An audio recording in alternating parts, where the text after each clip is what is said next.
And finally this week is Date Night, directed by Sean Levy, who you'll remember made The Same Night at the Museum movie twice. And this one, this is like romantic comedy is, I think, really his strength. If he stays away from big CGI movies, he does better work.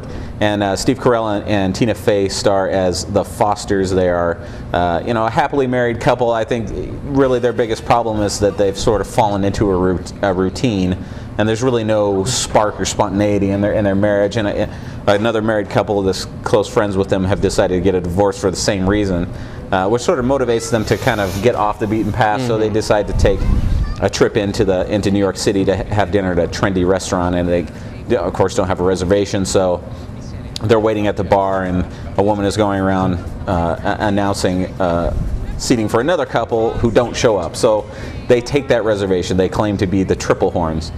And it's a brash, impulsive move. But I mean, really, who's it going to hurt? They were a victimless crime. Yeah, really, there were no shows.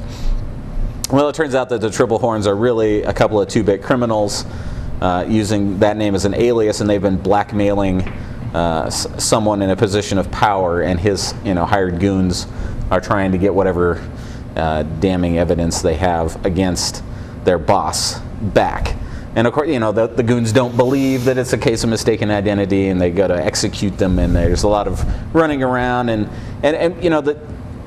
the story is pretty preposterous. Yeah. I mean, it gets pretty carried away, but the key to why this movie works is Farrell and Fey. Yeah. Or sorry, Carol and Fey. And because these two people seem like your average, ordinary married couple who lead dull lives. I mean, they're not spectacularly beautiful people. I mean, they're attractive, but I mean, they're not Hollywood movie star beautiful. Mm-hmm.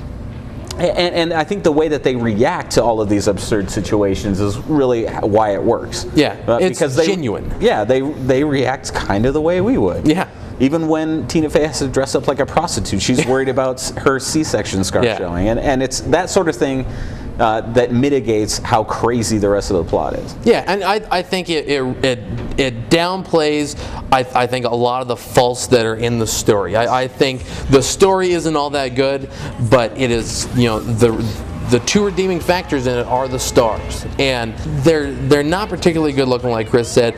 They're not, the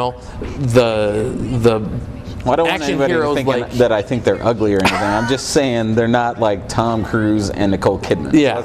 Is the point I was trying to make. Yeah. But I mean, and they're not, the action hero like Mark Wahlberg is, right. So I mean, they really do kind of seem like your average, everyday couple, and I think that's where it pulls it off and makes it better than it really should be. Yeah. With those two in it. Yeah, and it is a pretty funny movie throughout.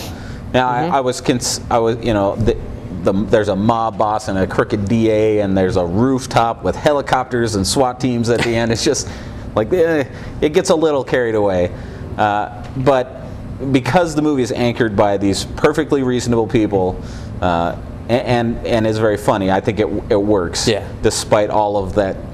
It makes it that much more enjoyable. Yeah. Yeah. So and as the title suggests, it's a good date movie. So. Yeah, it is. So yes, check this one out. Yep.